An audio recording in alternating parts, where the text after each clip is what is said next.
Bismillahirrahmanirrahim. Assalamualaikum warahmatullahi wabarakatuh. Alhamdulillah wassalatu wassalamu ala Rasulillah wa ala alihi wa sahbihi man walah wa la haula wa la quwata illa billah. Rabbi syrah li sadri wa yassir li amri wahlul 'uqdatam min lisani yafqahu qawli. Alhamdulillah, khatul iman, rekan-rekan guru serta tenaga kependidikan SMA Future Gate.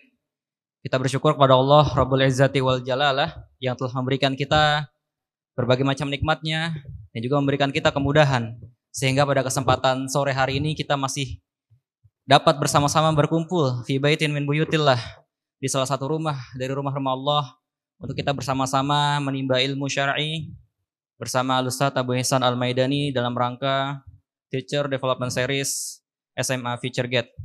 Salawat teriring salam tak lupa kita curahkan kepada Nabi kita Muhammad sallallahu alaihi wasallam, Nabi yang telah membawa kita dari zaman kejahiliahan menuju zaman yang terang benderang karena ilmu syar'i, yaitu zaman as-sunnah. Khatul iman, rekan-rekan guru dan tenaga kependidikan SMA Future Gate, insyaallah hari ini kita melanjutkan kembali pembahasan kajian, atau kita akan bersama-sama menyimak kembali kajian bersama Al-Ustaz Abu Ihsan Al-Maidani hafizahullah ta'ala di dalam membahas kitab Ushulus Sunnah yang dikarang oleh Al-Imam Ahmad rahimahullah ta'ala, yang dimana beliau terakhir membahas tentang Al-Quran kalamullah walaysa bimakhluk. Dan insyaallah ta'ala beliau pada kesempatan sore hari ini akan melanjutkan pembahasan tentang al-iman birru'yati yaumal qiyamah, beriman tentang hari kiamat. Dan untuk mempersingkat ataupun mengefisiensikan waktu, mari kita sama-sama mulai disiapkan catatannya, buku tulisnya, alat tulisnya, untuk kita sama-sama mengikat ilmu yang disampaikan oleh beliau dengan cara menulisnya. Barakallahu fikum. Kepada Ustaz Abu Ihsan Al-Maidani hafizahullah ta'ala kami persilakan, falyatafaddal mashkura Ustaz. Assalamualaikum warahmatullahi wabarakatuh. Alhamdulillah, nahmaduhu wa nasta'inuhu wa nastaghfiruh wa na'udzu billah min syururi anfusina wa sayyiati a'malina. May yahdihillah fala mudhillalah wa may yudlil fala hadiyalah. Asyhadu an la ilaha illallah wahdahu la syarikalah wa asyhadu anna Muhammadan abduhu wa rasuluh la nabiyya ba'dah, amma ba'du. Para jemaah, para guru, asatiz yang dimuliakan Allah, pertama kita bersyukur pada Allah Subhanahu wa taala.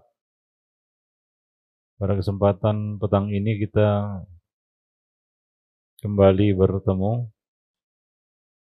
untuk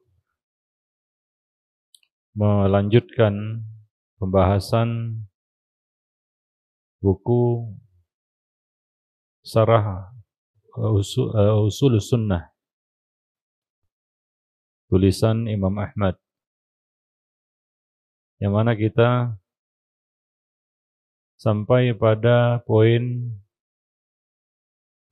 yang ke sini udah ada penomorannya, mungkin yang di hadapan antum juga sudah ada penomorannya, yaitu poin ke-19. Poin ke-19 ini berkenaan dengan masalah iman biru'yatillah. Poin ke-19. Wal imanu birru'yah yaumal qiyamah kama ruya anin Nabi sallallahu alaihi wasallam. Sebagaimana yang diriwayatkan dari Nabi sallallahu alaihi wasallam. Poin yang ke-19, mengimani ar-ru'yah, yaitu melihat Allah Subhanahu wa ta'ala Yaumul qiyamah, pada hari kiamat, yaitu setelah kematian. Karena Nabi bersabda, innakum lan tarau rabbakum hatta tamutu.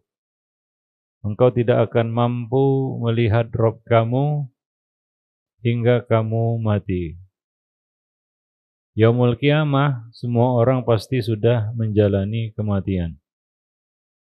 Maka mereka mampu melihat Allah bagi yang Allah beri kuasa baginya untuk melihat Allah Subhanahu wa ta'ala. Apakah semua orang melihat Allah? Tidak. Tidak semua orang melihat Allah. Tidak semua manusia melihat Allah Subhanahu wa ta'ala. Ini khusus Allah berikan kepada hamba-hambanya terpilih. Dan melihat Allah adalah suatu yang istimewa. Ya. Melihat Allah adalah suatu yang istimewa. Hanya diberikan kepada penghuni surga. Ya, orang yang tidak masuk surga, dia tidak akan diberi kehormatan ini, yaitu melihat Allah Subhanahu wa ta'ala. Dan tidak ada nikmat yang lebih tinggi di akhirat kelak selain nikmat ini. Inilah nikmat yang tertinggi. Ya, nikmat yang tertinggi. Di sana ada azab yang teringan. Ya, azab yang paling ringan, yaitu terompah yang diberikan kepada penghuni neraka yang apabila mereka mengenakannya, memakainya, maka akan mendidihkan otak mereka. Itu paling ringan. Azab paling ringan. Adapun berkaitan dengan surga, Nabi menyebutkan nikmat yang tertinggi. Ya, dari azab yang terendah sampai nikmat yang tertinggi. Dan nikmat yang tertinggi di dalam surga adalah melihat Allah.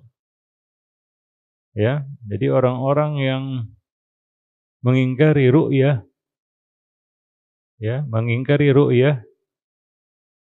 boleh jadi mereka tidak akan diberi kesempatan melihat Allah Subhanahu wa ta'ala. Para jemaah yang dimuliakan Allah. Sebagaimana orang-orang yang minum khamar, memakai emas di dunia, mereka tidak akan diberi nikmat itu di surga jika mereka tidak bertaubat darinya. Ada enggak nikmat minum khamar dalam surga? Ada. Ada enggak nikmat emas di dalam surga? Istananya emas. Ya. Lantainya emas, dindingnya emas. Perabotannya emas. Bagi orang yang memakainya di dunia, maka mereka tidak akan diberi kehormatan itu pada hari kiamat.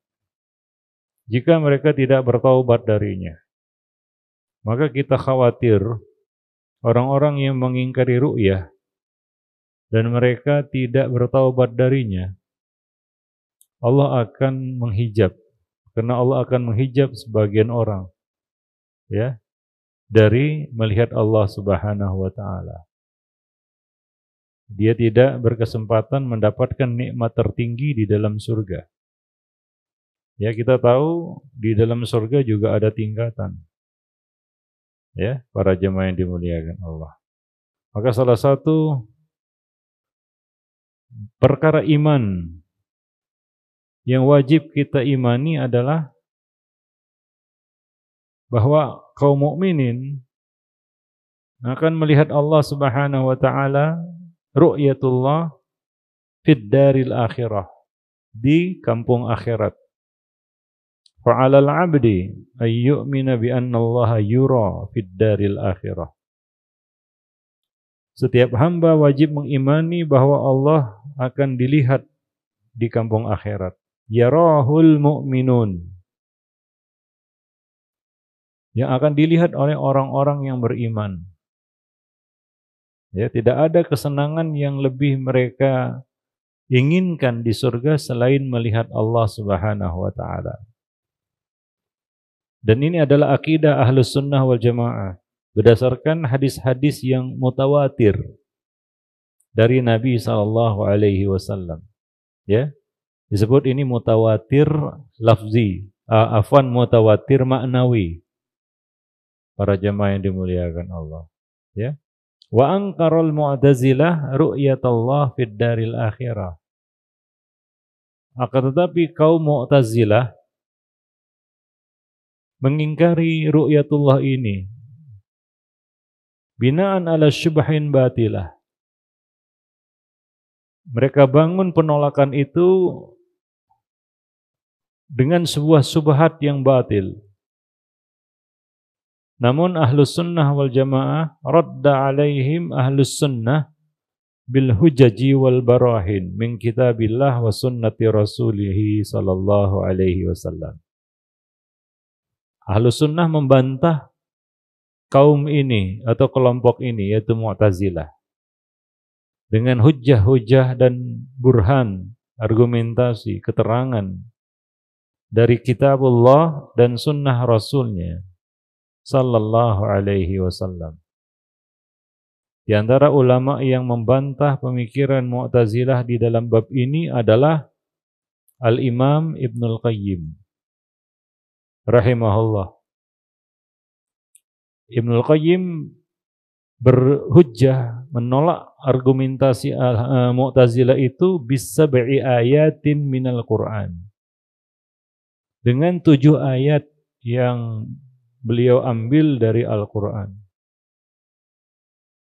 Ya, 7 ayat para jemaah yang dimuliakan Allah.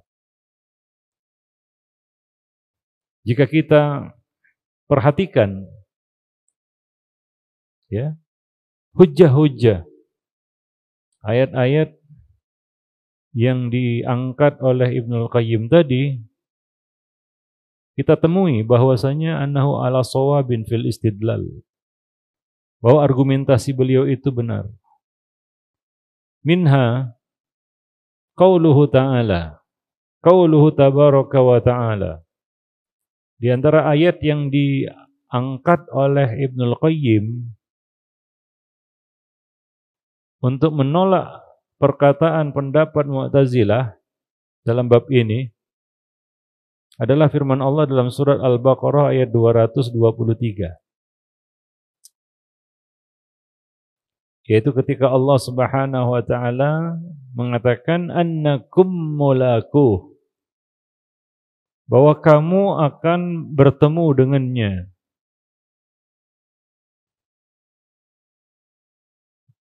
Pertemuan. Ya. Qala, beliau mengatakan wal liqa la budda fihi minar ru'yah wal mu'ayanah. Pertemuan harus ada di dalamnya ru'yah wal mu'ayanah, yaitu tatap muka, melihat, menyaksikan. Hadza ma taqtadihi lughatul Arab. Inilah kandungan bahasa Arab.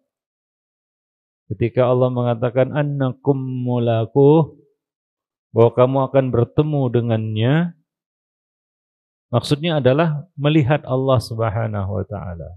Ini salah satu ayat yang diangkat oleh Ibnul Qayyim. Wahtajja aidan, beliau juga berhujjah dengan beberapa ayat, di antaranya surat Al-An'am ayat 103 ya. Qal innal ayat allati yata'allaqu biha alladziina yunkiruna ru'yatallah. Beliau mengatakan sesungguhnya, ini perkataan Ibnul Qayyim, sesungguhnya ayat-ayat yang berkaitan dengan pengingkaran orang-orang terhadap ru'yatullah.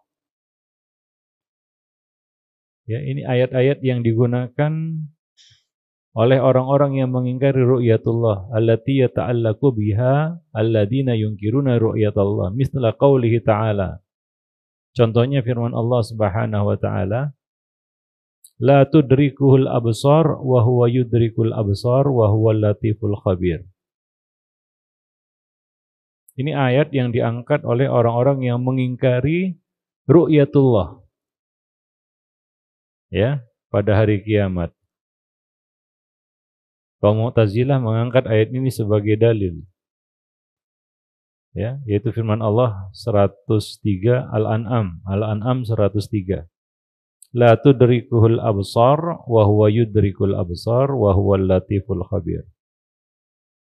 Tidak ada pandangan yang dapat mencapai Allah Subhanahu wa taala dan pandangannya mencapai segala sesuatu. Wa huwa yudrikul absar wa huwal latiful khabir. Allah Maha lembut lagi Maha mengetahui, Maha mengenali. Naqala Syekhul Islam Ibnu Taimiyah, ya, Syekhul Islam Ibnu Taimiyah menukil annallaha la yutamaddah bimujarradin nafi, bahwa Allah Subhanahu wa taala tidaklah dipuji hanya dengan penafian. Allah tidak begini, tidak begitu, ya. Yaitu penafian dari sifat-sifat kamal, dari sifat-sifat naqas, melainkan ada padanya penetapan sifat sempurna kebalikannya. Itu kaidah di dalam asma wa sifat, antum tahu ya. Jadi Allah tidak disifati dengan penafian mutlak, melainkan ada di dalamnya itsbat sifat sempurna yang berkebalikan dengan sifat kurang tadi. Ini kaidah di dalam asma wa sifat. Wa inna ma yutamaddah bin nafi al-mutadammin lil isbat. Namun Allah Subhanahu wa taala dipuji dengan penafian yang terkandung di dalamnya isbat, penetapan. Ini kaidah. Para jemaah yang dimuliakan Allah. Wa daraba amthilatan katsirah li hadza. Ya, dan Ibnu Taimiyah telah membuat banyak contoh di dalam bab ini. Ya, ketika Allah menafikan lupa. Wa ma kana rabbuka nasiya. Allah menafikan sifat kurang, yaitu lupa. Ini penetapan bahwa Allah memiliki ilmu yang sempurna. Ilmu Allah sempurna.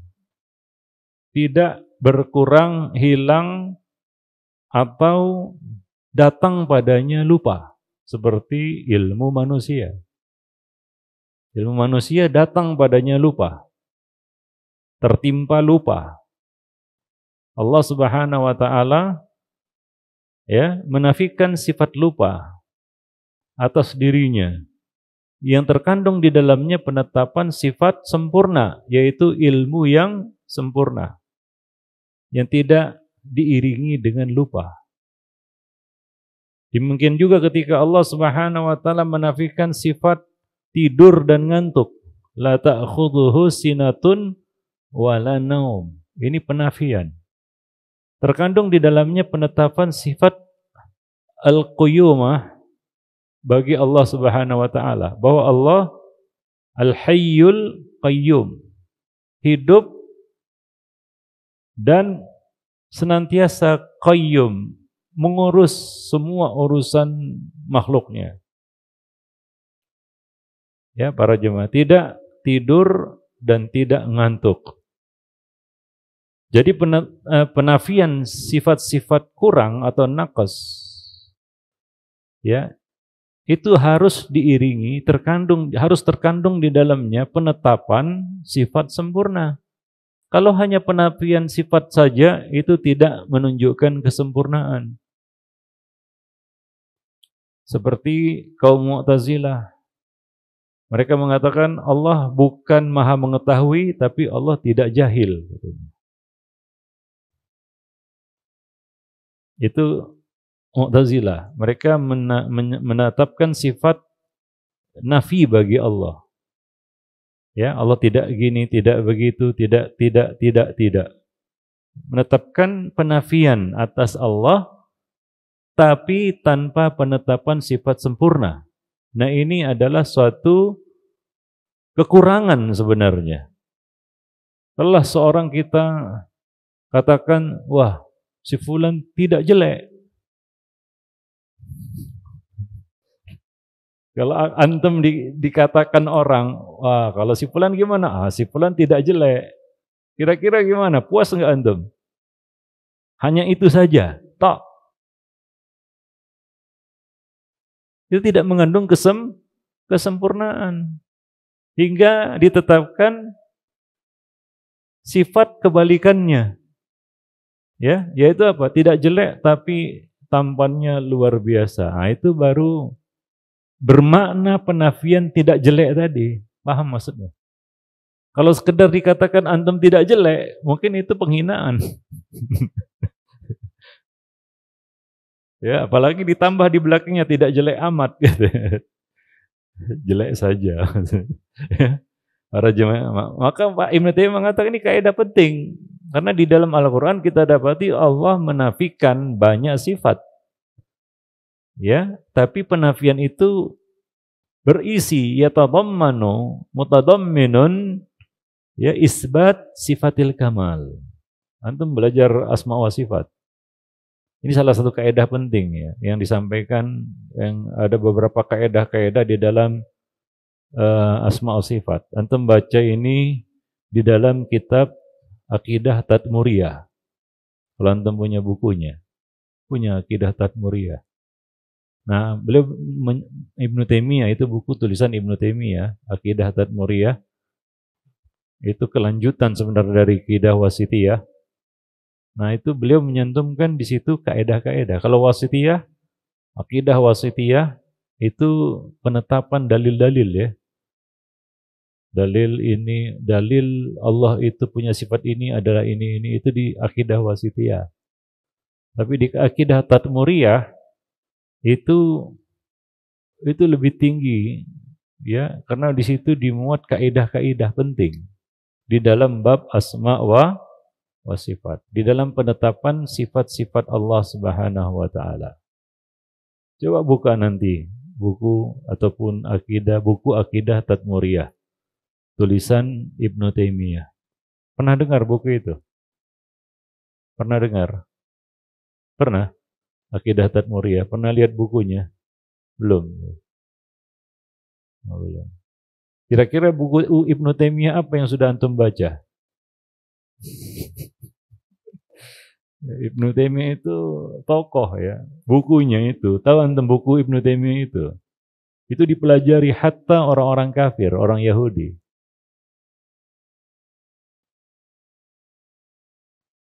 Kalau antum mau naik tingkatan expert dalam menuntut ilmu, antum kayaknya wajib membaca buku-buku Ibnu Taimiyah. Kalau mau naik tingkatan, naik kelas ya. Nah, karena beliau terkadang ya membuat satu taqid. Taqid itu kaidah, rumus yang sangat penting. Yang merangkum di dalamnya banyak perkara. Dalam buku-buku beliau. Ya, kita tahu bahwa yang dapat mengambil istifadah yang sangat banyak dari Ibnu Taimiyah adalah Ibnul Qayyim. Mengapa Ibnu Taimiyah disebut Syekhul Islam? Syekh di sini bukan maksudnya lugawi ya. Istilahi. Syekh artinya ya ulamanya Islam gitu. Ya, karena beliau adalah pintu gerbang untuk mengenal Islam dan sunnah. Itu Ibnu Taimiyah. Bukan hanya di dalam bab-bab akidah, tapi dalam semua bab. Akidah, ibadah, bahkan akhlak. Ya. Murid beliau Ibnul Qayyim termasuk ulama yang mengambil banyak istifadah dari tulisan-tulisan Ibnu Taimiyah. Para jemaah yang dimuliakan Allah. Ya, kita tahu bagaimana Ibnu Taimiyah ini ya. Apabila beliau berbicara tentang satu disiplin ilmu, maka seolah-olah beliau adalah pakar dalam ilmu itu. Maka nggak ada yang bisa menang debat lawan Ibnu Taimiyah. Cuma kerja beliau bukan debat itu ya. Walaupun beliau ahli ya, expert di dalam hal itu, tapi apakah antum dapati Ibnu Taimiyah selalu berdebat dengan orang lain? Enggak. Ada beberapa perdebatan Ibnu Taimiyah, tapi ya beliau hanya masuk ke dalam majelis debat untuk satu faidah. Ya. Dan beliau banyak menulis, terutama bantahan-bantahan. Ya, para jemaah yang dimuliakan Allah. Wallahu a'lam bishawab. Ya. Nah, di sini Ibnul Qayyim menukil ya perkataan tulisan Ibnu Taimiyah. Wa huna qauluhu ta'ala. Nah, di sini firman Allah Subhanahu wa taala, la tudrikuhul absar. La tudrikuhul absar. Tidak ada pandangan yang dapat mencapai Allah. Fihi isbatur ru'yah. Di dalam ayat ini terdapat penetapan ru'yah. Li'annahu ma nafa ru'yah wa innama nafa al-ihatah. Di sini Allah tidak menafikan ru'yah. Ketika Allah mengatakan la tudrikuhul absar, tidak ada pandangan yang dapat mencapai Allah Subhanahu wa taala, yaitu merangkum secara keseluruhan Allah Subhanahu wa taala. Wa innama nafa, akan tetapi yang Allah nafikan di sini adalah al-ihatah. Allah dapat dilihat, tapi Allah tidak dapat kita kita himpun dengan penglihatan kita. Artinya dengan melihat Allah kita melihat semua, tidak. Paham maksudnya? Nah, itu yang dimaksud dengan ayat tadi. Ya. Wallahu la yuhitu bihi syai'un. Tidak ada yang dapat meliputi Allah Subhanahu wa taala, termasuk pandangan manusia. Ya, termasuk pandangan manusia. Lebih-lebih lagi di dunia, kita tidak mampu melihat Allah walaupun bagian darinya. Apalagi meliputi Allah dengan pandangan kita. Tapi Allah beri kemampuan untuk melihat Allah. Namun Allah tidak memberikan kuasa kepada siapapun untuk meliputi Allah Subhanahu wa taala dengan pandangannya. Dari situ ya kita tahu beda antara ihatah dengan ru'yah. Ya, ihatah adalah sesuatu yang tidak mampu dilakukan oleh makhluk di dunia dan di akhirat. Di dunia maupun di surga. Ihatah. Ru'yah tidak mampu di dunia, tapi akan diberi kemampuan oleh Allah nanti di surga. Maka ini meluruskan keyakinan kita tentang ru'yah. Ya, ketika Nabi mengatakan kamu akan melihat Rabb kamu seperti kamu melihat matahari di siang bolong, tidak ada awan yang menutupinya. Ya, tidak ada awan yang menutupinya. Artinya kamu akan melihatnya dengan jelas tanpa terhalang, itu dia. Namun itu bukan berarti bermakna kita mampu meliputi Allah dengan pandangan kita. Paham? Kita tidak mampu meliputi Allah dengan pandangan kita. Hatta di surga. Allahu Akbar. Kalau dia masuk dalam liputan pandangan manusia, maka Allah tidak besar lagi. Para jemaah yang dimuliakan Allah. Wallahu a'lam bishawab. Baik. Ya. Wa anta tara syams wa tara sama wa tara katsiran minal mawjudat wa la tastati'al ihatatu biha wa in kanat taraha fil jumlah. Engkau dapat melihat matahari, melihat langit, dan banyak perkara-perkara yang kamu lihat. Namun kamu tidak mampu meliputi semua itu. Akan tetapi, walaupun engkau dapat melihatnya secara jumlah, artinya secara keseluruhan. Tapi apakah kita bisa melihat seluruh bagian langit? Langit aja, pandangan kita tidak mampu untuk meliputinya. Bagaimana Allah Subhanahu wa ta'ala, para jamaah yang dimuliakan Allah. Ya, wallahu a'lam bishawab. Baik, itu salah satu dalil yang diangkat oleh Ibnu Taimiyah. Hingga dengan ayat ini beliau mengatakan ini sebenarnya penetapan ru'yah. Ya. Allah cuma menafikan ihatah. Penafian ihatah ya, itu penetapan ru'yah. Para jemaah yang dimuliakan Allah, tidak mungkin dinafikan ihatah mutlak saja. Ya. Nah, tanpa ditetapkannya ru'yah bagi Allah Subhanahu wa ta'ala. Dengan itu Allah menunjukkan kemahabesaran dan keagungannya, keindahannya. Ya, bahwa melihatnya adalah sebuah nikmat yang paling tinggi. Para jemaah yang dimuliakan Allah. Wa kadzalika ayatul ukhra. Demikian pula ayat yang lain, yaitu surat Al-A'raf ayat 143. Karena kalau kita ambil dalil-dalil yang biasa, ya, yang jelas, ya itu sudah kita tidak perdebatkan lagi. Nah, ini adalah ayat-ayat yang diangkat justru oleh orang-orang yang mengingkarinya.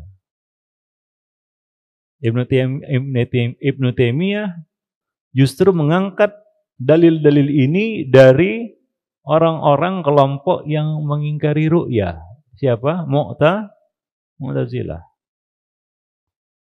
Para jemaah yang dimuliakan Allah. Ya. Di antaranya firman Allah dalam surah Al-A'raf ayat 143, antum tahu ayatnya, yaitu lan tarani. Ketika Allah berkata kepada Musa, lan tarani. Ya. Talaba Musa min rabbih ayyarahu. Ketika Musa meminta kepada Rabb-nya agar ia diperbolehkan, diizinkan melihat Allah. Maka Allah mengatakan, menjawabnya, lantaroni. Engkau tidak akan mampu melihatku. Ya law kana hadzal amru muharraman aw mustahilan ma sa'ala Musa hadza. Seandainya perkara melihat Allah itu adalah mustahil, permintaan melihat Allah itu haram, niscaya Musa tidak akan meminta itu. Tapi Musa tidak tahu bahwa melihat Allah di dunia itu tidak bisa, tidak mampu. Ya, Musa tahu Allah bisa dilihat. Bahwa meminta melihat Allah itu bukan perkara yang haram. Apakah mungkin seorang nabi meminta suatu perkara yang haram? Atau meminta suatu perkara yang mustahil? Tidak mungkin. Mungkin, tapi bukan di sini. Tapi di akhirat nanti. Para jamaah yang dimuliakan Allah. Ya. Maka Allah mengatakan lantaroni. Lantaroni. Bukan maqala, Allah tidak mengatakan la taroni. Tapi Allah mengatakan lantaroni. Engkau belum bisa melihatku. Bukan engkau tidak bisa melihatku. Beda ya, beda. Engkau belum bisa melihatku. Allah tidak mengatakan engkau tidak bisa melihatku. Enggak. tapi belum bisa melihatku. Maka dari itu Allah mengatakan, yakni al-an, sekarang. Engkau belum mampu melihatku sekarang. Ya, nah demikian. Nah, Allah menunjukkan itu kepada Nabi Musa, bahwa engkau belum bisa melihatku sekarang. Bahwa melihat Allah itu bukan perkara mustahil, bukan perkara haram juga. Maka Allah membuktikan kepada Nabi Musa bahwa manusia belum bisa melihat Rabb, melihat Allah Subhanahu wa taala. Maka Allah mengatakan lanjutan ayat tersebut, falamma tajalla rabbuhu lil jabali ja'alahu dakka. Ini bukti bahwa kamu, wahai Musa, belum bisa melihatku. Ketika Allah menampakkan dirinya kepada gunung, ja'alahu dakka, meledak gunung itu. Ya, hancur berkeping-keping. Ya, itu gunung. Bagaimana manusia yang berapa persen dari gunung itu sangat kecil. Kalau antum pernah lihat manusia di gunung itu enggak kelihatan apa-apa. Ya, para jemaah yang dimuliakan Allah. Ja'alahu dakka. Allah jadikan gunung itu hancur lebur. Lakin Musa la yatiqu fi hadhihi dunya ru'yatullah. Maksudnya adalah Musa tidak akan mampu melihat Allah di dunia ini. Para jemaah yang dimuliakan Allah. Jadi ayat itu justru menegaskan adanya ru'yatullah. Ya, Ibnu Taimiyah mengangkat ayat itu sebagai dalil Allah akan dilihat. Para jemaah yang dimuliakan. Nah, ini salah satu kejeniusan Ibnu Taimiyah, ya. Beliau membantah kelompok-kelompok yang menyimpang itu justru dari dalil-dalil mereka sendiri. Ya, justru diangkat dari dalil-dalil yang mereka pakai. Ya, kalau yang dipakai oleh Ahlus Sunnah, ya jelas-jelas hadis-hadisnya itu sudah pastilah, ya sudah maklum gitu. Ya, tentang melihat Allah Subhanahu wa taala. Ya, nah demikian. Ya, seperti innakum lan taraw rabbakum, innakum taraw taraw rabbakum kama tara al-qamar lailatal badr kama tara syams la yujibuhu syai'un, itu sudah ma'ruf. Ya, dipakai oleh Ahlus Sunnah wal Jamaah. Wallahu a'lam bishawab. Ya, nah demikian.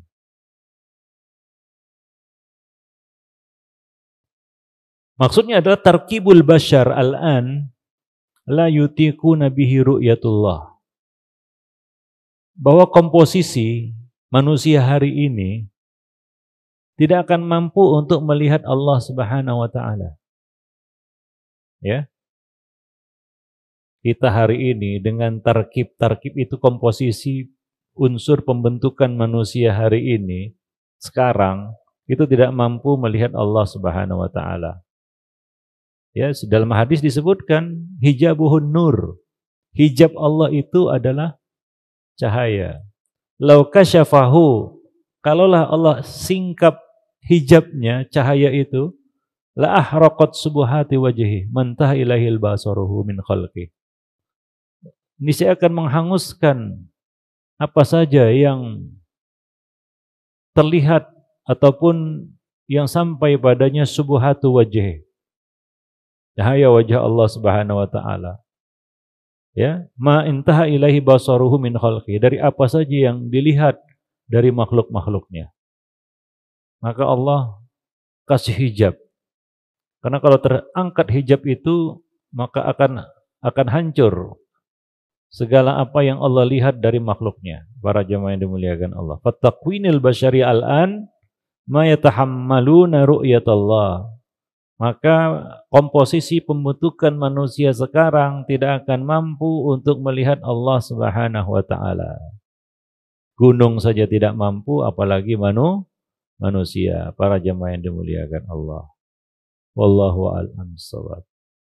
Demikian pula wa minal ayat, di antara ayat yang dibawakan oleh Ibnul Qayyim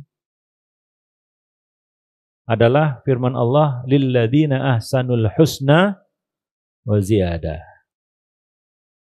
Yani fassaraha Rasul sallallahu alaihi wasallam birru'yah. Nabi menafsirkan tambahan bagi orang-orang yang berbuat baik al-husna, yaitu surga, wa ziyadah, yaitu ru'yatullah.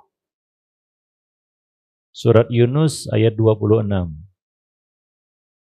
Sebagaimana di dalam hadis Suhaib dalam Sahih Muslim. Ya. Dan ditafsirkan juga oleh adadun minas sahabah, banyak sahabat, bahwa yang dimaksud dengan az-ziyadah adalah ru'yah. Dan yang dimaksud dengan husna adalah jannah. Ya, yaitu tambahan, bonus, lebih. Tambahan lebih itu apa? Melihat Allah Subhanahu wa taala. Wa hiya afdalu minal jannah. Coba bayangkan, ya, bahwa tambahan ini lebih afdal daripada surga itu sendiri. Dikumpulkan semua nikmat surga, maka melihat Allah itu lebih utama nikmatnya daripada seluruh nikmat-nikmat surga.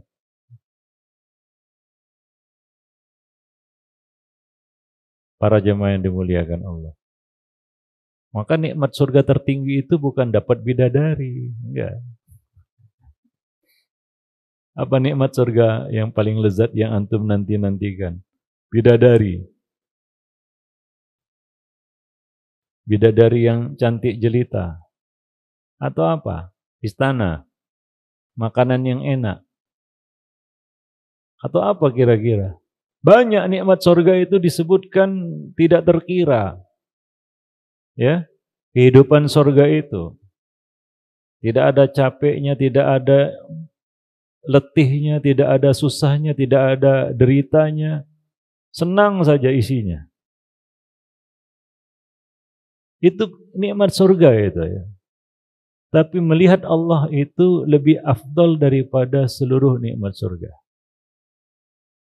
Kadang-kadang antum mungkin kalau ngisi pernah ditanya tentang menahan marah. Dikasih bidadari surga, kan begitu ya. Biasa yang nanya ibu-ibu itu. Tat, kami ibu-ibu dapat apa? Ya bapak-bapak enaklah nahan marah dapat bidadari. Apa kami dapat bidodoro? Kami dapat apa kami? Untuk apa sama kami bidadari, kata mereka. Kami nggak mau bidadari. Ada juga ibu-ibu yang nanya seperti itu. Ya, kalau antum disanggah ibu-ibu seperti itu, antum jawabnya apa? Kalau ada ibu-ibu yang nggak puas gitu, wah ya enaklah laki-laki dapat bidadari, kami perempuan dapat apa? Antum jawabnya apa? Jawabnya apa? Nggak ada jawaban. Makanya dimarahi sama perempuan terus.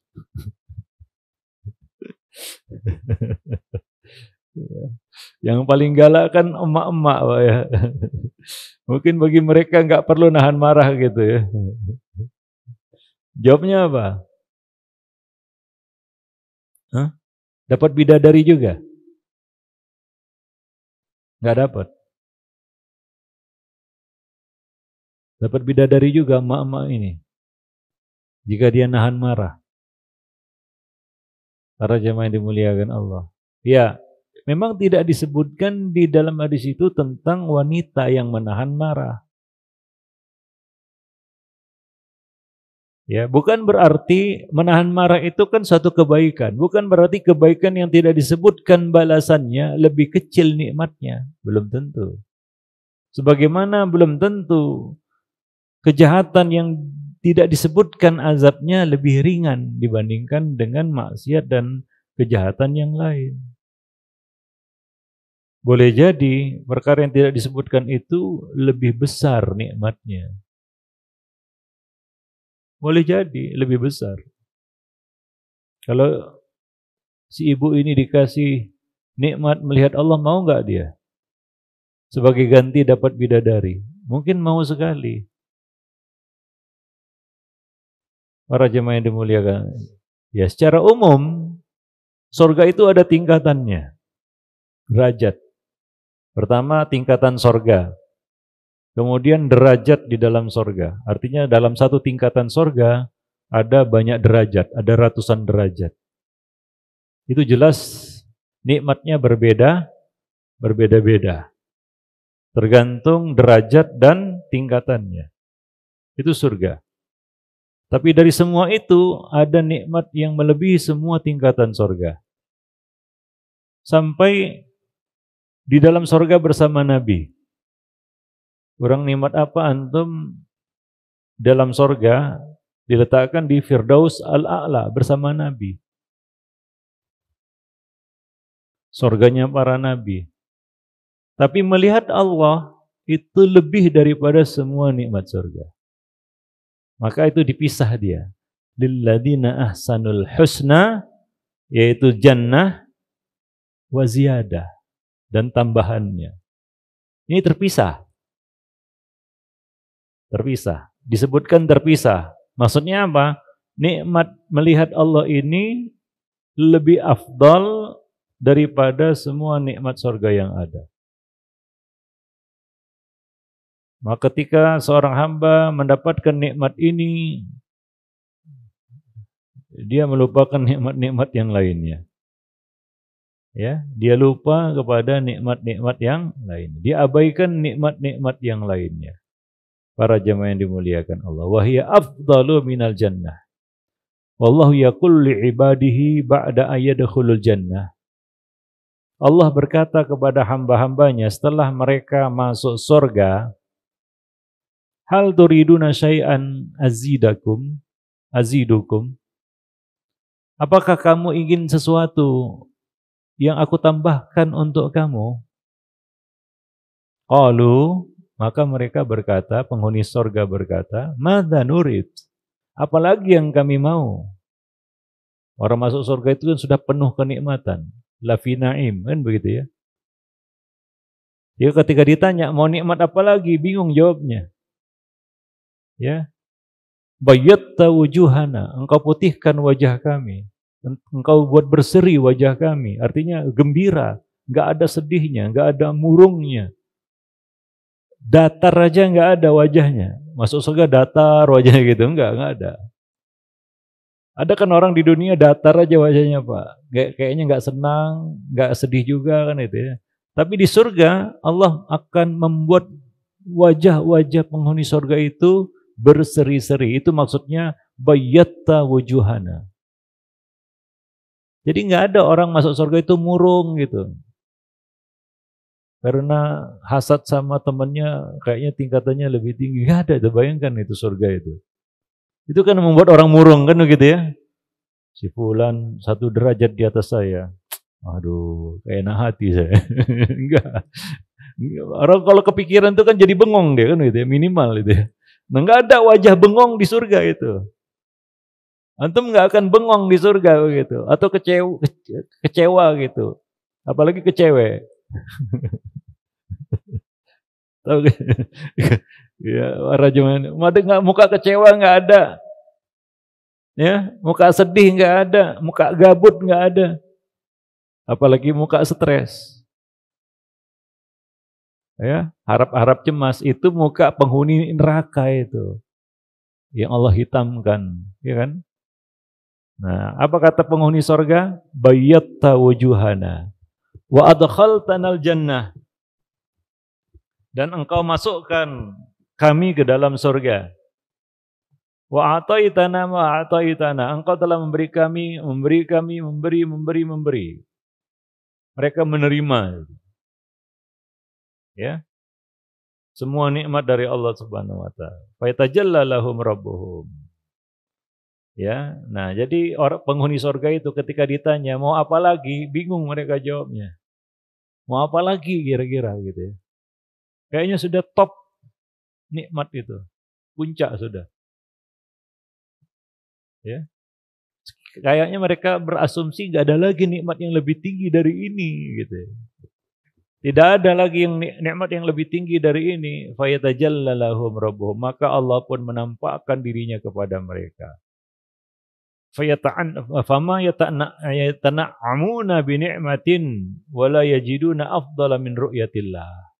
Maka mereka pun merasakan nikmat yang luar biasa dan mereka tidak menemukan nikmat yang lebih afdal daripada melihat Allah Subhanahu wa taala. Para jemaah yang dimuliakan Allah. Ya, nah demikian. Jadi nikmat tertinggi di surga itu apa? Melihat Allah. Apa nikmat tinggi di dunia? Apa nikmat yang paling tinggi di dunia? Kira-kira menurut antum? Hah? Apa? Apa paling tinggi nikmat di dunia ini yang antum rasakan? Apa? Coba. Iya, seleranya apa? Cobalah. Selera, jangan selera tergantung-gantung gitu. Apa coba? Coba antum bayangkan, khayalkan nikmat yang paling enak, lezat di dunia ini. Coba.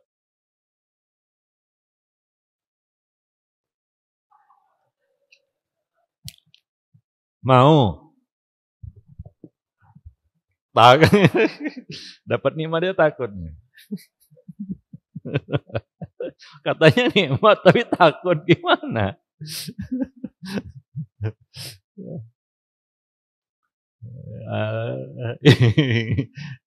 Agak bingung. Katanya nikmat paling diidamkan tapi takut gitu ya. Yang lain? Ya, bolehlah, anggaplah antum mendambakan nikmat itu walaupun takut kan gitu. Ya, yang lain.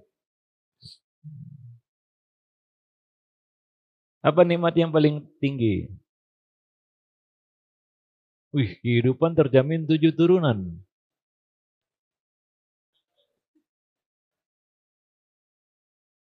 Tujuh turunan terjamin, antum nggak mau nggak?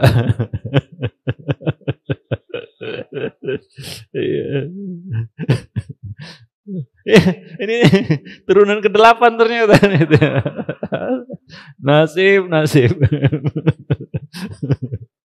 Iya, yang lain. Maksudnya kekayaan 7 turunan. Ya, kekayaan 7 turunan. Begitu. Boleh lah. Sekarang yang rasakan nikmat antum atau turunannya? Hah? Antum susah payah. Coba lihat orang yang cari harta 7 turunan itu. Susah payah dia, mati pun susah, hidup pun payah. Itu harta 7 turunan. Ujung-ujungnya anaknya juga tengkar gara-gara harta 7 turunan itu. Lalu siapa yang menikmati antum? Oh, bagi antum nikmat itu ya? Ya bolehlah. Nikmat lihat anak bertengkar kan gitu ya. Karena yang ditinggalkan harta 7 turunan ini. Ya kan? Nikmat ya lihat anak bertengkar gitu ya. Hidup diincar orang kan begitu ya. Karena ya namanya kayak 7 turunan kan banyak diincar orang. Ya kan? Nah, seperti gembong mafia kan begitu ya, gangster kan gitu ya, kan hartanya banyak itu. Ya diincar orang, 7 turunan juga diincar. Ya kan? Mau seperti itu nikmat ya? Nah, boleh lah. Seperti tadi itu ya, ingin diserimpat tapi takut kan gitu ya. Yang lain? Hah? Apa? Nikmat iman. Maksudnya? Nikmat iman. Memiliki keimanan. Itu nikmat ya. Ya. Gimana nikmatnya?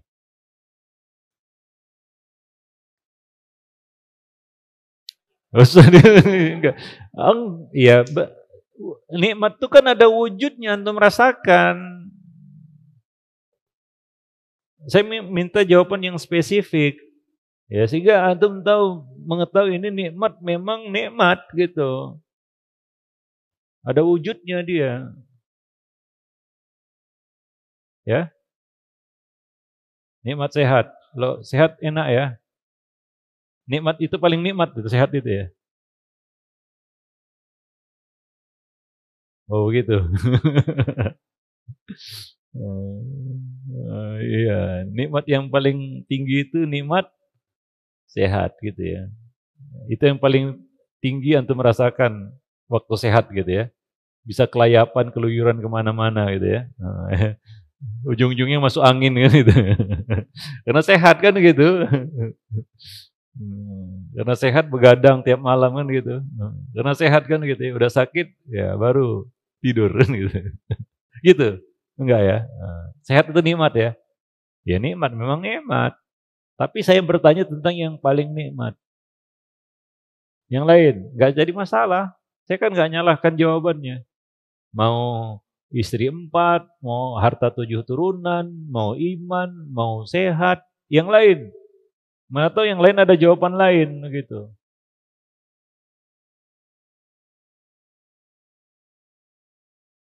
Coba pikir-pikir nikmat dulu. Mikir-mikir nikmat gitu ya. Nikmat apa itu yang paling enak gitu. Makan durian kali ya. Apalagi gratisin gitu ya. Ya, apalagi? Wah, tadi katanya sehat, nih berubah lagi. Aduh. Oh, lain tambah ya, tambah pencerahan ya. Berselera berubah ya. Nikmat hidup ya. Iya. Walaupun penuh dengan air mata ya. Begitu gaji ditahan teriak-teriak ya. Ya yang lain, yang sah-sah aja. Oh nikmat hidup Pak ya. Itu paling nikmat udah ya. Top udah.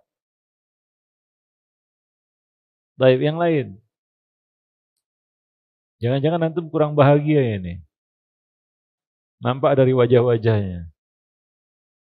Kayaknya bingung gitu. Ditanya nikmat apa yang paling tinggi bingung. Padahal antum kan sering mencicipi nikmat. Yang lain? Gak ada? Gak ada yang kasih jawaban? Hah? Apa? Apapun itu. Jadi bingung jawabannya bingung. Ini pokoknya nikmat. Dinikmatin aja. Ya, jadi nikmat itu rata aja ya. Semua sama ya. Itu. Bukan takut-takut gak terjangkau. Diplomatis jawabannya. Jadi semua nikmat pokoknya rata lah gitu ya. Ya. Tanpa ada yang lebih dan kurang ya. Semua nikmat sama rata kan gitu ya. Rata. Flat. Begitu kan? Nah, tergantung lagi. Oh iya, tergantung lagi ya. Oh gitu ya. Jadi nikmat itu relatif gitu ya maksudnya. Oh gitu, bukan flat bukan. Yang lain, anak muda. Biasanya orang tua yang jawab. Kalau anak muda kan mungkin masih bingung juga apa ya gitu ya. Karena belum lama hidup di dunia.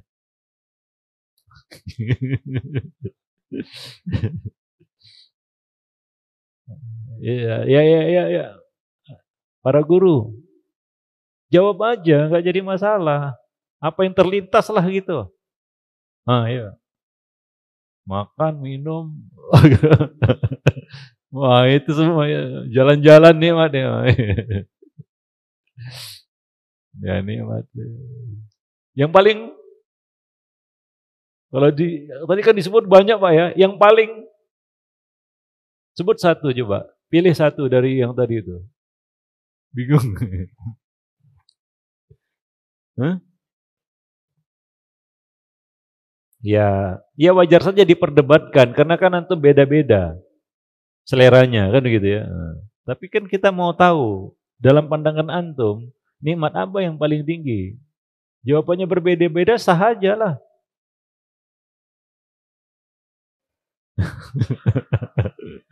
Iya, sah.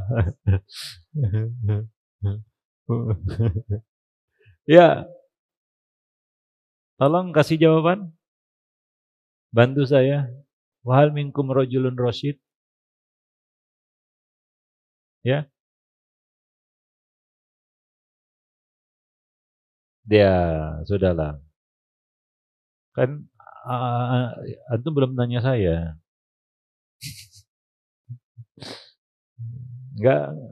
Enggak minat nanya saya. Hah? Apa? Ya tanya aja. Salah.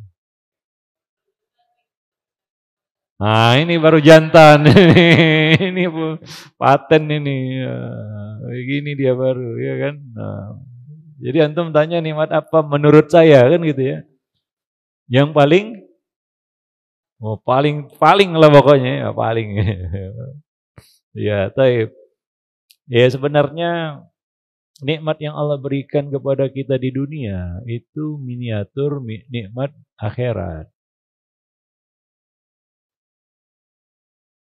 Di dunia ada bidadari, di akhirat juga ada. Betul nggak? Yang mau istri 4? Nah, ini direkam ini ya. Coba sorotkan dulu.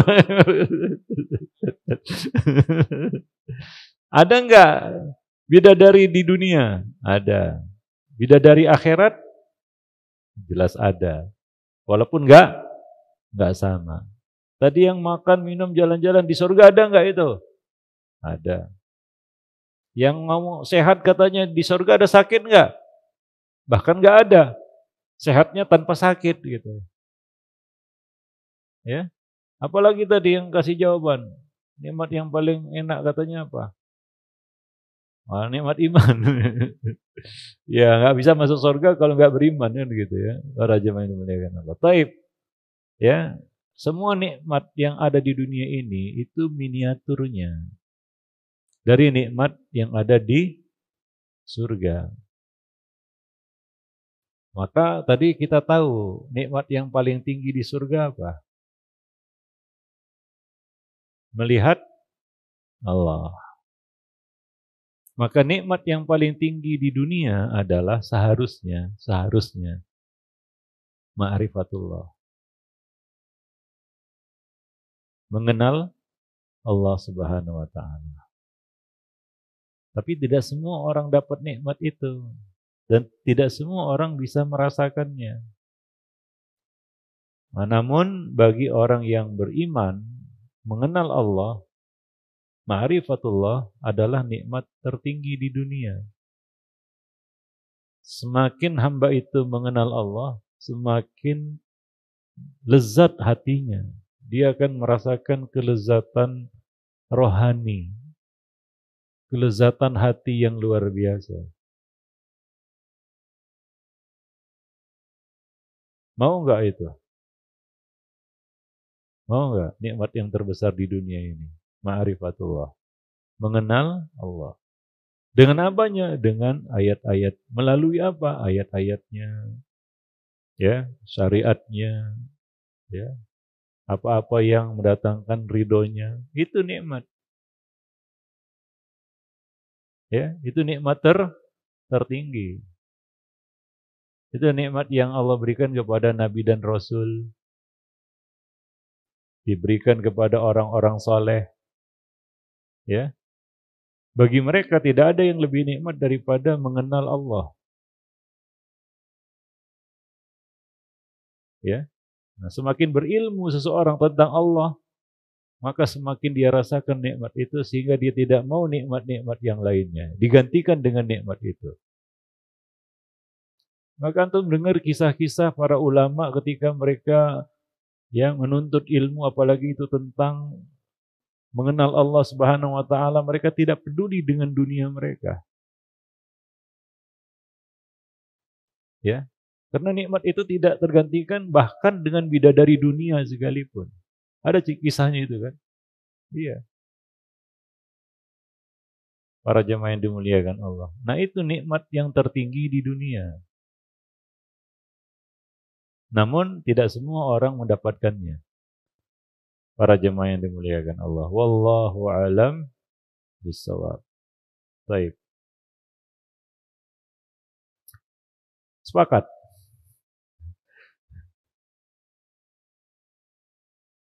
Dan nikmat tertinggi di dunia ini bisa dicapai oleh siapa saja. Siapapun. Ya. Siapapun bisa. Tapi dengan kadar yang berbeda-beda. Semakin tinggi ilmu seseorang, maka semakin tinggi juga ma'rifatullahnya. Ya, maka semakin besar nikmat yang dia rasakan. Ya, ketimbang orang-orang yang tidak mengenal Rabb-nya. Bayangkan itu, orang yang tidak mengenal Rabb-nya. Nikmat apapun bingung dia. Setelah nikmat itu apa? Mau apa? Itulah nikmat dunia yang berujung dengan penderitaan. Semua nikmat dunia berujung penderitaan. Sepakat enggak? Kecuali zikrullah wa mawalah. Ya kan? Dunia mal'unah. Antum tahu dah hadis itu ya. Dunia itu mal'unah. Nikmat dunia termasuk di dalamnya wa ma fiha. Illa zikrullah wa mawalah. Para jemaah yang dimuliakan Allah, ya. Nah, artinya apa? Semua nikmat dunia itu membawa apa? Musibah. Membawa petaka. Berujung dengan apa? Ya, berujung dengan ya kita katakan azab, siksa, sakit, perih, pedih. Itu nikmat dunia. Para jemaah yang dimuliakan Allah. Coba sebut nikmat dunia yang antum sebut tadi. Ujungnya apa? Sakit. Perih, pedih. Yang paling pedih adalah ketika antum harus berpisah dengan nikmat itu. Atau nikmat itu harus dicabut dari tangan antum oleh pemiliknya. Sakit enggak? Sakit. Tidak ada yang lebih sakit daripada perpisahan. Apalagi berpisah dari nikmat. Tapi ma'rifatullah itu adalah nikmat yang tidak akan tercabut, tidak akan berakhir dengan penderitaan. Hattal maut sekalipun. Sepakat dengan konsep ini. Catat rumusnya, semua nikmat dunia berujung penderitaan. Maka Nabi ditawari dunia enggak mau. Ditawari. Nabi memilih apa? Dalam hadis itu yang di ujung usia Nabi. Ditawarkan dua hal, dunia dan seisinya dengan apa? Dengan apa yang ada di sisi Allah. Apa yang dipilih oleh Nabi? Apa yang ada di sisi Allah Subhanahu wa taala. Maka antum pernah dengar hadis, "Lau ta'lamuna ma'a'lam wa tarawna ma'ara." Walau ta'lamuna ma'a'lam wa tarawna ma'ara wa tasma'una ma'asma la dhahiktum qalilan wa la bakaitum katsiran wa ma taladzaztum bin nisa'i 'alal furus. Niscaya kamu akan sedikit tertawa dan banyak menangis. Dan niscaya kamu tidak akan bisa berlezat-lezat dengan wanita, dengan istri kamu di atas tempat tidur.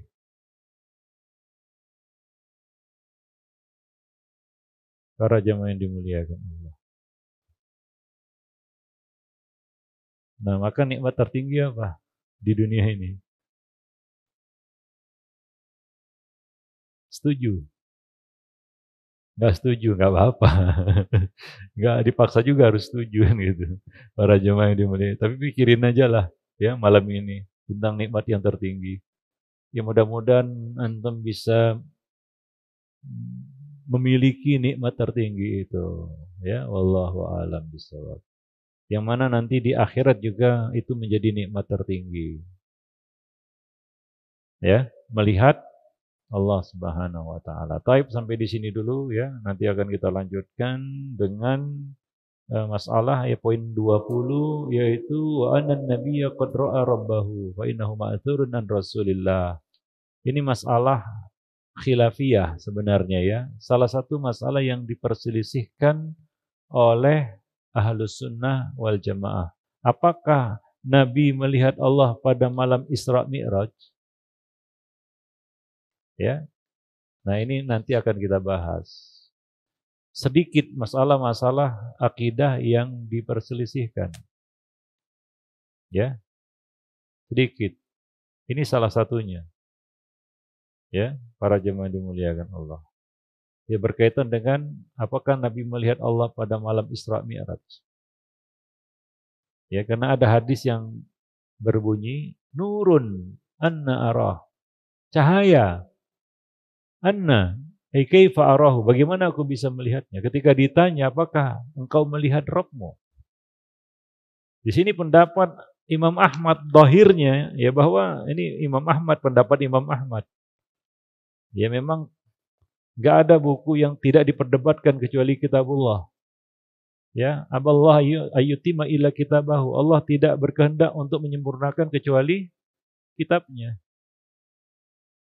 Hatta Sahih Bukhari aja diperdebatkan beberapa hadis di dalamnya, termasuk buku ini. Ya, di sini Imam Ahmad memastikan, beliau berpendapat bahwa Nabi melihat Allah. Ya. Ya, belum menyantumkan alasan beliau, diriwayatkan dari ini dari Ibnu Abbas dan lain sebagainya. Wal hadis indana ala dhahirihi, kata beliau. Hadis ini menurut kami dipahami secara zahirnya. Kama ja'anin Nabi wal kalmu fihi bid'ah. Wallahu a'lam bisawab. Ini pendapat Imam Ahmad dalam bab ini. Ya, ada pendapat lain, ada. Nanti akan kita bahas ya. Maka sampai di sini dulu pertemuan kita. Kalau ada yang mau bertanya silakan.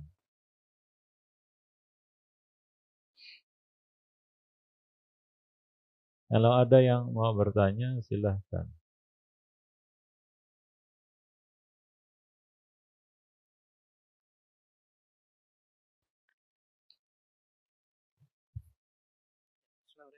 Assalamualaikum, Ustaz. Waalaikumsalam. Saya pernah baca satu kitab terjemahan, kalau nggak salah namanya itu Kaidah Muslah, atau yang tadi Ustaz sebutkan juga sih.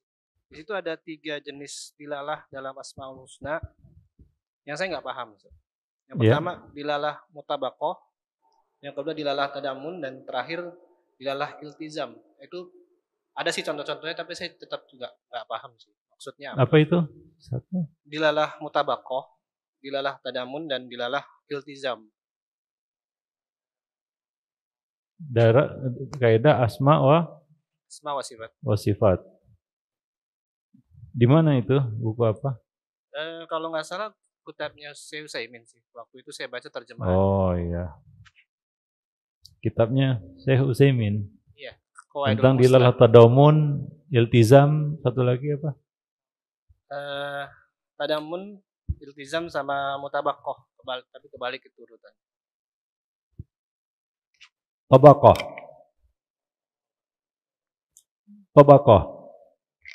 Mutabaqah. Mutabaqah. Iya. Ya, saya nggak tahu itu di buku mana ya. Apa namanya, kaidah-kaidah ataupun istilah-istilah yang disebutkan itu. Di buku apa juga antum lupa. Nah, di buku apa gitu. Qawaidul Muslah, kalau nggak salah itu kitabnya Syekh Utsaimin. Qawaidul Muslah. Iya. Oh, udah belajar buku itu. Terjemahan sih, Ustaz. Terjemahan. Iya. Dulu kan banyak itu diterjemahkan, ya kita baca-baca, cuman artinya entahlah apa yang menerjemahkan tuh kurang, atau tapi yang jelas memang kurang jelas. Oh iya. Ya, baik. Nantilah pada kajian berikutnya kita akan jelaskan kaidah-kaidah tersebut ya di buku, dari buku Qawaidul Muslah. Ya, gitu. Ya. Nanti saya cek lagi di Nah, rumah. coba cek lagi. Ya. Ya. Itu di bab apa, masalah apa, saya juga kurang bisa menangkapnya. Ya, Allah. Yang lain nanti akan kita lihat dulu. Yang lain ya. Bismillah, Assalamualaikum warahmatullahi wabarakatuh. Waalaikumsalam warahmatullahi wabarakatuh. Tadi dikatakan kalau nikmat terbesar di dunia itu kan ma'rifatullah, Ustaz. Ya. Kaum musyrikin Quraisy zaman dahulu kan dia mengakui rububiyah Allah. Bahkan mungkin mengakui bahwasanya Allah itu sang pencipta, sang memberi rezeki. Tapi cara beribadahnya salah. Nah, dan kaum kafir zaman sekarang kan nggak ngerti itu, Ustaz. Apakah berarti kaum kafir Quraisy itu lebih baik daripada kaum kafir zaman sekarang, Ustaz? Antara orang kafir zaman dulu dengan orang kafir zaman sekarang. Begitu? Iya, Ustaz. Mana yang lebih mending gitu ya. Kaum mending ini, kaum mendingan. Ya, tentunya orang kafir zaman dulu dibandingkan dengan orang kafir zaman sekarang. Ya. Dalam banyak hal. Orang kafir zaman dulu tidak diberi ilmu-ilmu pendukung seperti orang kafir zaman sekarang. Hasilnya sama-sama kafir. Banyak bukti-bukti ilmu pengetahuan Allah buka kepada orang kafir zaman sekarang. Mereka juga tidak beriman. Itu dari satu sisi. Tapi kalau kita lihat dari sisi yang lain, orang kafir zaman dulu itu diberi kelebihan. Mereka bersentuhan langsung dengan wahyu, dengan Nabi, melihat langsung. Tapi itu tidak membuat mereka beriman. Orang kafir zaman sekarang kan dia nggak ngelihat Nabi, nggak melihat mukjizat Nabi, ya, tidak menyaksikan Nabi Sallallahu Alaihi Wasallam. Dari sisi ini orang kafir zaman sekarang lebih mending, kalau mending-mendingan ya dari zaman. Tinjauannya apa? Ya, para jemaah yang dimuliakan Allah. Jelas kekufuran itu makin lama makin besar. Makin lama makin menyimpang dari kebenaran. Bid'ah awalnya membicarakan hal-hal yang biasa.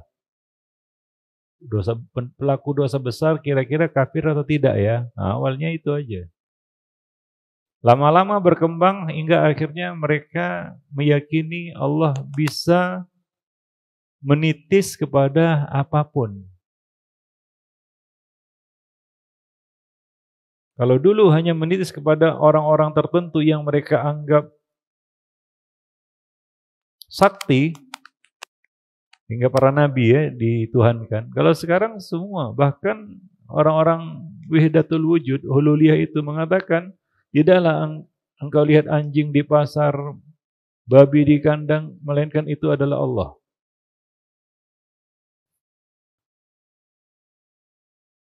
Ya, sampai seperti itu. Mana yang lebih parah, dulu atau sekarang? Ya kalau dia dari penyimpangan, dari kebenaran, sekarang. Kalau dulu orang-orang musyrik, dalam kondisi-kondisi tertentu masih berdoa kepada Allah. Nah sekarang, musyrikin sekarang sama sekali tidak berdoa kepada Allah. Tidak ada tauhid yang diimaninya, hatta tauhid rububiyah. Dari sisi ini, ya musyrikin, kaum kafirin sekarang itu lebih parah daripada musyrikin dahulu. Para jemaah yang dimuliakan Allah. Wallahu a'lam bishawab. Walaupun hasilnya sama-sama musyrik, sama-sama kafir. Ya, nah demikian. Tingkatan orang kafir itu keuntungannya hanya di dunia. Ada kafir yang mending kafirnya, ada kafir yang ngawur kafirnya, kan begitu ya. Itu keuntungannya yang mending kafirnya dengan yang ngawur kafirnya itu hanya di dunia aja. Contohnya Heraklius dengan Kisra Parsi. Sama-sama kafir ini ya, tapi beda. Heraklius ini lebih sopan, sementara Kisra Parsi gak sopan gitu ya. Kurang ajar. Dia koyak-koyak surat Nabi. Sementara Kaisar Romawi atau Heraklius ya, dihormati surat Nabi.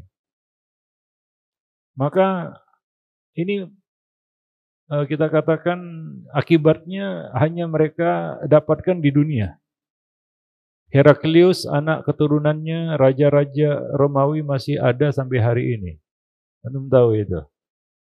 Itu kenyataan. Sementara keluarga nasab kerajaan Kisra Parsi habis sudah. Enggak ada lagi jejaknya.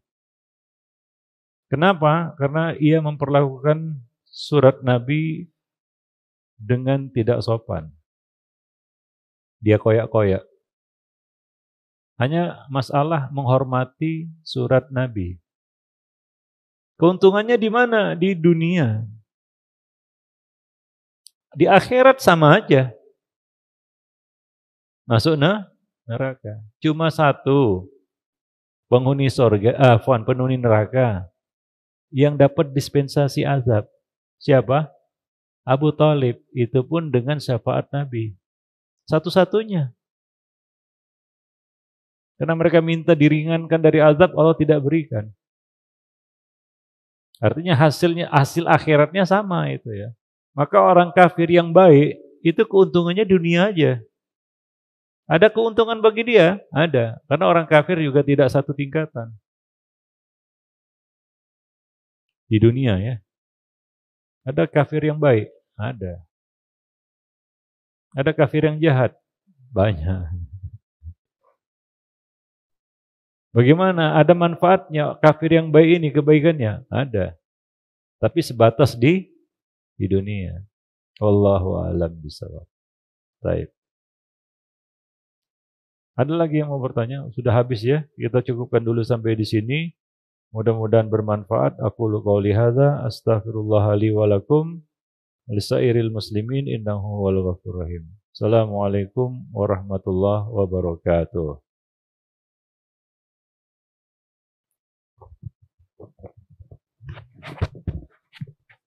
Tanal Maidani hafizallahu taala atas materinya yang sangat bermanfaat untuk diri kita semua mengenai al-iman bi ru'yat yaumil qiyamah. Beriman melihat Allah pada hari kiamat. Dan semoga Allah Subhanahu wa taala memberikan kemudahan kepada beliau dan kepada kita semua untuk berjumpa kembali pada setiap hari Selasa pekan ketiga insyaallah taala dalam kajian rutin membahas kitab Ushul Sunnah yang dikarang oleh Imam Ahmad. Jazakallahu khairan Ustaz atas kehadiran dan waktunya dan juga atas ilmunya kepada kami semua. Kita tutup saja subhanakallahumma bihamdika asyhadu an la ilaha illa anta astaghfiruka wa atubu ilaik. Assalamualaikum warahmatullahi wabarakatuh.